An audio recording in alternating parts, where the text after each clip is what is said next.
Okay, so this is a DG-300. It's a German-built racing glider from the 1980s. It's very high performance. It has a glide ratio of about 40-to-1. So it means for every foot up, it'll go 40 feet forward.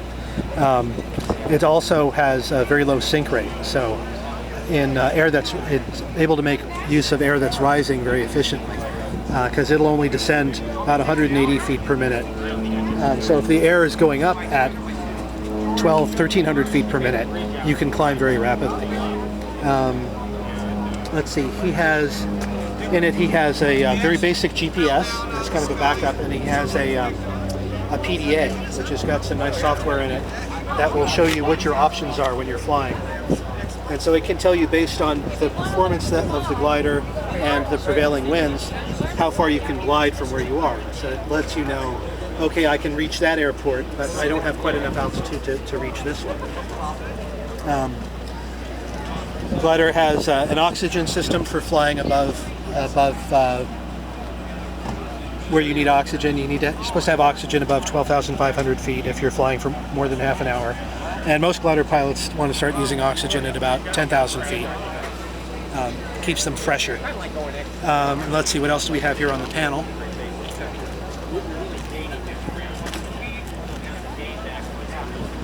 So down here we've got a transponder. So that will let us show up on air traffic control radar. Airspeed indicator shows how fast we're going. These guys are variometers, and this is kind of essential to soaring flight. That if the needle is above zero, it means you're climbing, and the idea is that you're looking for air that's rising to be able to fly further. So you want that needle to be pointing up. Altimeter, and we've got another glide computer that will focus on what the air conditions are and tell you what your options are as far as how far you can go from where you are. And then we've got just a basic radio and a compass.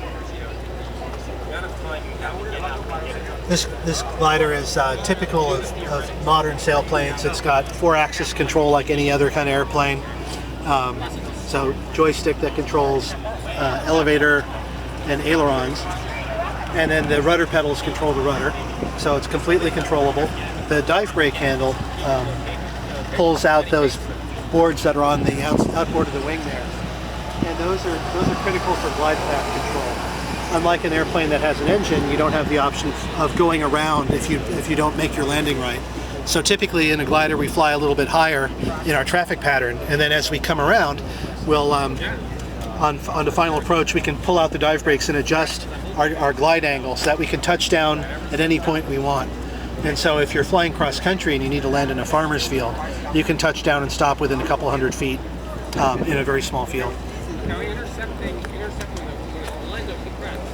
In here you can see how the wings attach. So you've got 2 big pins that fit through the spar. The spars kind of come together like that, and that holds the wings on. And so that makes it very easy to disassemble the glider. So if you do land in a farmer's field, you can pull the wings off and put it in the trailer and bring it home. This is a trailer.